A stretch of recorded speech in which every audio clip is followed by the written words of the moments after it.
एक राजा अत्यंत धार्मिक, न्यायी आणि देवभक्त होता. त्यांनी श्रीकृष्णाचे मंदिर बांधले आणि एका ब्राह्मणाची पुजारी म्हणून नियुक्ती केली. तो ब्राह्मण अत्यंत सदाचारी, धार्मिक आणि समाधानी होता. त्याने राजाला कधीही दानदक्षिणा देण्याची विनंती केली नाही.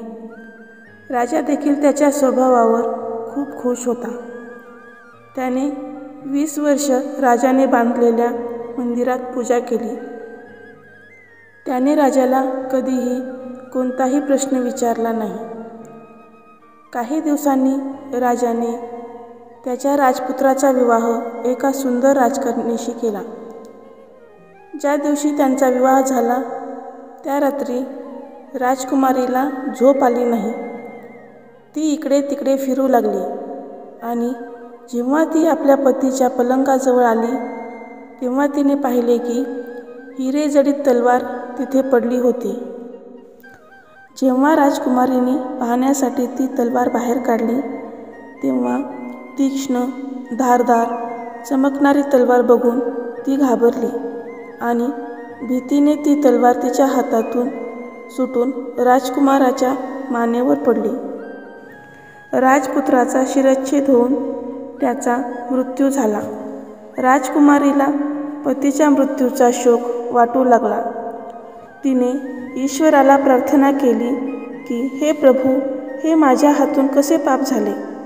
माझ्या पतीचा मृत्यू माझ्याकडून झाला, पण मी सभेमध्ये खरं सांगणार नाही, कारण माझे आई वडील आणि सासरच्यांना कलंक लागेल आणि यावर कुणी विश्वास पण ठेवणार नाही. सकाळी जेव्हा पुजारी आंघोळीसाठी विहिरीवर आला तेव्हा राजकुमारी त्याला बघून शोक करू लागली आणि म्हणाली, कुणीतरी माझ्या पतीला मारले आहे. तिथे लोकांची गर्दी जमली.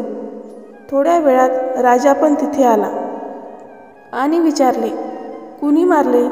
तेव्हा ती म्हणू लागली, मला माहीत नाही कोण होता, पण त्याला ठाकूरजींच्या मंदिरात जाताना पाहिलं. राजासोबत सगळे लोक मंदिरात आले तर ब्राह्मणाला पूजा करताना बघितले.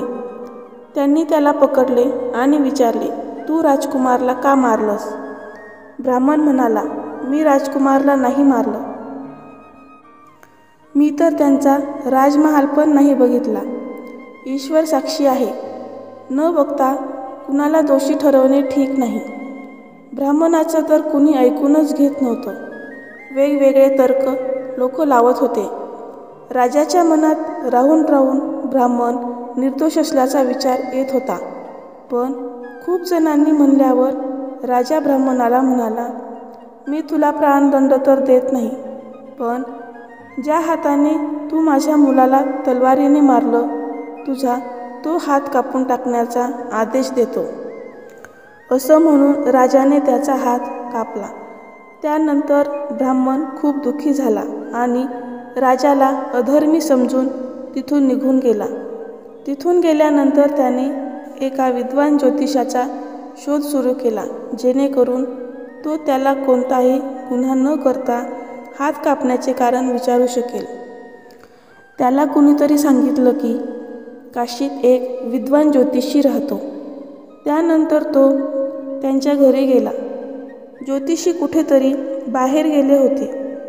त्याने त्यांच्या पत्नीला ज्योतिषी कुठे गेले म्हणून विचारले तेव्हा त्या स्त्रीने असह्य कटू वचन बोलले,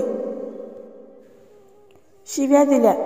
जे ऐकून ब्राह्मण आश्चर्यचकित झाला आणि मनात म्हणू लागला, मी हात कापण्याचे कारण विचारण्यासाठी आलो होतो, पण आता मी सर्वप्रथम त्यांची स्थिती विचारेन. इतक्यात ज्योतिषी आले. घरात येताच त्यांच्या पत्नीने आणखी दुर्वचन बोलले आणि त्यांचा तिरस्कार केला. पण ज्योतिषी गप्प बसले. त्यांनी पत्नीला काहीच म्हणले नाही.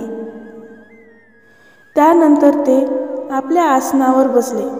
ब्राह्मणाला बघून ज्योतिषी म्हणाले, ब्राह्मण देवता, कसं काय येणं झालं.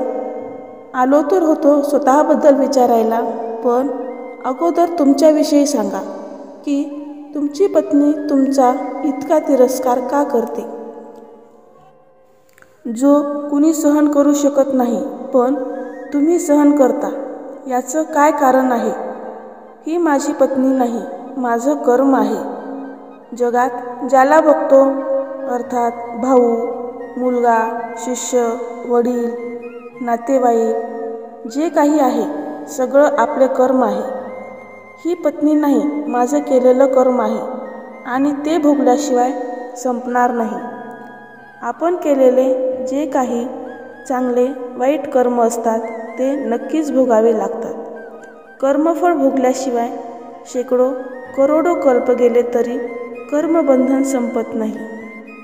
यासाठी मी माझे कर्म आनंदाने भोगत आहे आणि आपल्या पत्नीला काहीही म्हणत नाही, म्हणजे पुढे या कर्माचं फळ भोगावे लागू नये. यावर ब्राह्मण म्हणतो, महाराज, तुम्ही काय कर्म केलं होतं?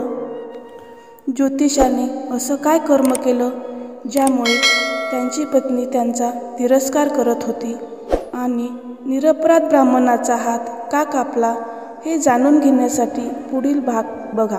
जय श्री कृष्ण.